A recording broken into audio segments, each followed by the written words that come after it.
and to remain completely logical and rational, because I don't really write anything down and read a script, or I mean, in this case, a philosophical essay. I just sort of get a couple ideas in my head and start talking about them, so they have a tendency to be more poetic, I guess, and I can't really always back up anything I say, and so to engage in these kinds of conversations when we're trying to talk about the truth, and when most people consider philosophy's job to represent the truth, I can't really do a very good job of that. What I can do, though, is open up new space for truth just by working my way along the path of language and seeing how it develops, how it flowers out and grows. A seed doesn't know it's going to become an oak. So in that sense, there's no purpose that can be grasped in nature. We don't know where we're going, in other words. So think of yourself as a human being. You're born into this world and you're not sure how it's going to turn out. I mean, you learn a few things while you grow up from other people. Certainly some people learn enough to become florid, or in a sense conscious of themselves rather than just conscious.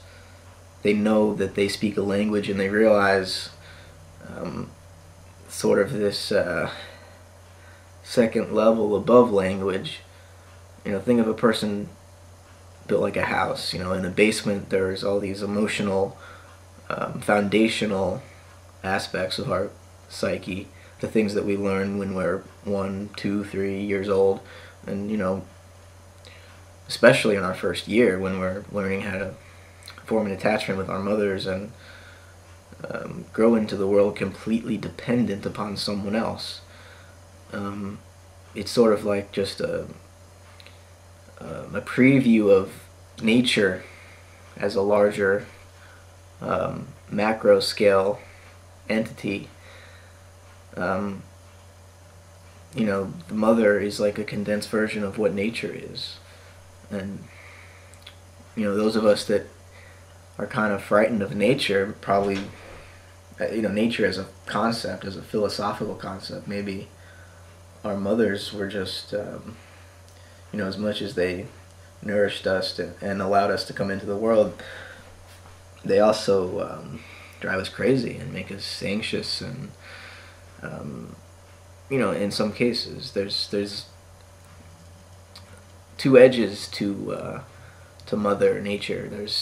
There's a highly creative and beautiful side, and there's also a destructive side that sucks energy from you. So when we form that emotional foundation in the basement, and we grow a little bit older and we start forming the first floor, which I guess is the ego. It's consciousness. It's being aware of a world, learning how to read. I mean, think about all of the work that's involved in actually learning how to read.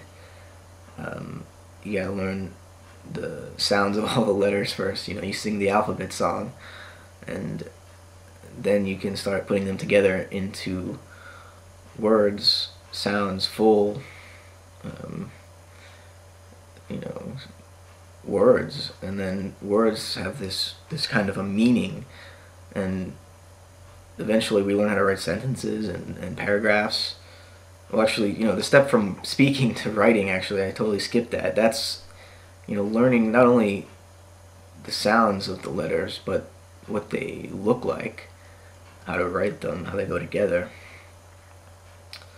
That's an intense process. You have to read probably, hundreds and hundreds of miles of text in order to finally get to the point. And, when do you finally arrive at being able to read? There's no such thing as being able to read. There's varying stages along a gradient, or maybe a normal curve, if you want to look at it that way, where most of the people, maybe there's a general kind of normal level of reading, but there's still just a bunch of individuals who all read at a different pace, and all, we don't have completely different understandings of what every word means, but there's no one objective way of defining any word, and there never could be, because if there was, then right at that point, as soon as you have an objective language, the one true way of describing the world, as soon as you've found that, your language is dead, your culture is dead. It can no longer create new meanings, new experiences of the world, unless its language and its words are kind of fluid and contextual, and their meaning comes from the way they're used by a human being. In other words, the way instead of what the person is saying, you pay more attention to how they're saying it, how it makes you feel immediately, not how it makes you think intellectually. Heidegger said something that a lot of people think this is why he's completely crazy and his philosophy doesn't make sense, that reason is the stiff-necked adversary of thought.